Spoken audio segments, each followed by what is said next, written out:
திருப்பரங்குன்றம் மலை விவகாரம் தொடர்பாக இந்து சமய அறநிலைத்துறை அமைச்சர் சேகர்பாபு செய்தியாளர்களை சந்தித்து வருகிறார். அந்த காட்சிகளை பார்க்கலாம். தயவு செய்து இந்து அமைப்பினர் என்று குறிப்பிட வேண்டாம்.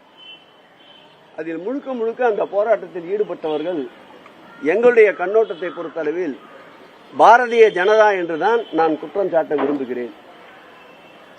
அவர்கள் ஏதோ ஒரு எண்ணத்தை மையமாக வைத்து இந்த ஆட்சிக்கு ஒரு அபாயத்தை உருவாக்க வேண்டும் என்று நினைக்கின்றார்கள். நேற்றைய அந்த போராட்டம் என்பது தேவையற்ற ஒரு போராட்டம். பல ஊடகங்களுக்கு இந்த நேரத்தில் நான் நன்றி சொல்ல கடமைப்பட்டிருக்கின்றேன். பல ஊடகங்கள் நான் பார்த்த வகையில் புதிய தலைமுறை, தந்தி போன்ற டிவிக்களில் அந்த பகுதியுடைய மக்களுடைய பேட்டிகளை எடுத்து, இஸ்லாமியர் மற்றும் இந்துக்களுடைய பேட்டிகளை எடுத்து, நாங்கள் அண்ணன் தம்பிகளாக தான் வாழ்ந்து கொண்டிருக்கின்றோம், எங்களுக்குள் எந்த விதமான பிரிவினையும் இல்லை, தேவையற்று இந்த பகுதியை சாராத வெளியூரில் இருந்து வருபவர்கள்தான் இந்த பிரச்சனையை கையில் எடுக்கிறார்கள், ஆகவே இது தேவையற்ற பிரச்சனை என்று அந்த மக்களே எடுத்து கூறியிருக்கின்றார்கள். அப்படி என்றால் இந்த பிரச்சனை தேவையற்ற ஒரு பிரச்சனையாகத்தான் நாங்கள் கருத வேண்டியிருக்கின்றது. திருப்பரங்குன்றம் திருக்கோயிலை பொறுத்தளவில் நேற்றைக்கு அங்கே ஒரு பெரிய கூட்டத்தை கூட்டி மதவாதம், இனவாதம், மொழிவாதம் என்ற ஒரு பிரச்சனையை, பிரிவினையை ஏற்படுத்த நினைத்தார்கள். இது வேறு வட மாநிலங்கள் வேண்டுமென்றால் இதற்குண்டான சாத்தியக்கூறுகள் அமையக்கூடும். எச் ராஜா, அண்ணாமலை போன்றவர்களுக்கு சொல்லிக் கொள்வது என்னவென்றால், எங்கள் முதல்வர் எங்களை கொஞ்சம் அடக்கி வாசிக்க சொல்லியிருக்கின்றார். நீங்கள் வட மாநிலங்களைப் போல் இங்கும் கலவரத்தை ஏற்படுத்த வேண்டும் என்று நினைக்கின்றீர்கள். இங்கே இருக்கின்ற முதல்வர் உறுதிமிக்க முதல்வர், இரும்பு மனிதர். எங்கு கலவரங்கள் ஏற்பட்டாலும் இரும்பு கரம் கொண்டு அடக்க தயாராக இருக்கின்றார். ஆகவே இந்த மண்ணில், பெரியார் மண்ணில், திராவிட மண்ணில், திராவிட மாடல் ஆட்சியில் இதுபோன்ற நிகழ்வுகள் நடைபெறுவதற்கு ஒரு காலமும் அனுமதிக்க மாட்டார். திருப்பரங்குன்றம் மலையை பொறுத்தளவில் 1920ஆம் ஆண்டு மதுரை நீதிமன்றம், சார்பு நீதிமன்றம் ஒரு உத்தரவை வழங்கியது. அதன் பிறகு 1930ஆம் ஆண்டு லண்டன் பிரிவி கவுன்சில் ஒரு உத்தரவை வழங்கியிருக்கின்றது.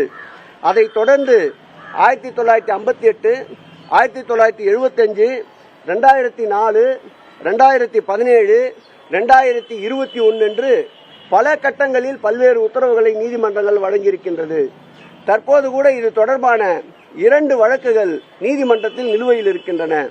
இந்த கடந்த காலங்களில் எந்தெந்த அடிப்படையில் 7 வழக்குகளில் நீதிமன்றம் உத்தரவு வழங்கியதோ அந்த நீதிமன்றத்தின் உத்தரவிற்கேற்றார் போல்தான் இந்த அரசு நீதியின் அரசு என்பதால், நீதி தேவதையின் அரசு என்பதால் அதை மதித்து செயல்பட்டுக் கொண்டிருக்கின்றோம்.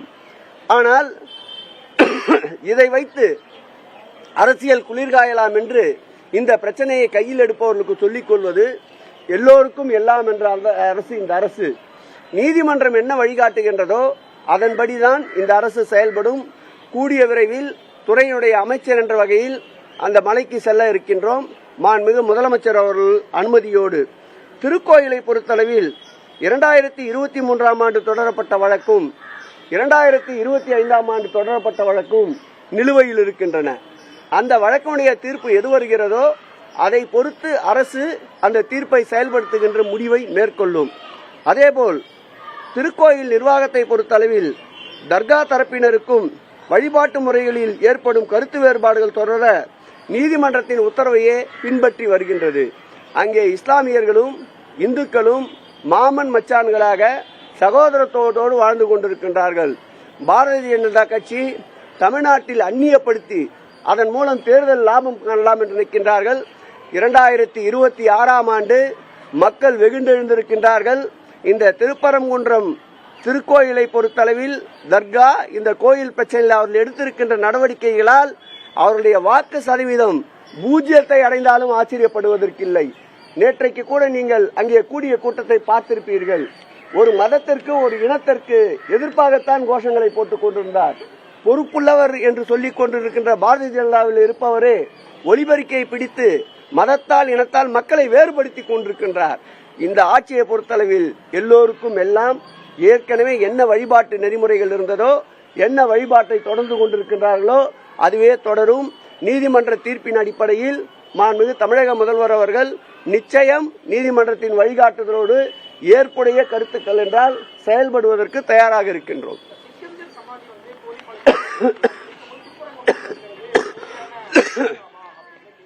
நான் சொன்ன இல்ல, ஒரு உள்ளாட்சியில கூட பிரதிநிதி ஆக முடியாத ஒருத்தர் இருக்காருல்ல, நீதிமன்றங்கள்ல தேவையானும் போது தலைக்கு மேல இருக்கிறத கையை காட்டி இதற்கு சமானுவாரு, தேவை இருக்கின்ற போது நீதிமன்ற தீர்ப்பா ஆகா ஓகோன்னு பேசுவாரு. இரட்டை நாக்கை படைத்தவர். அவருடைய கேள்விகள் எல்லாம் பத்திரிகை நண்பர்கள் அவ்வளவு செவிசாய்க்க வேண்டாம். இனத்தால், மொழியால், மதத்தால் மக்களை பிளவுபடுத்த வேண்டும் என்பதுதான் அவருடைய நோக்கம். அவர் ஒரு மனிதனே அல்ல. ஆகவே அவருடைய கூற்றுக்களை எடுத்து இது போன்று விஷம பிரச்சாரங்களுக்கு முக்கியத்துவம் அளிக்க வேண்டாம் என்று பத்திரிகை நண்பர்களை கேட்டுக்கொள்கிறேன். சிறப்பாக நடந்து கொண்டிருக்கின்றது.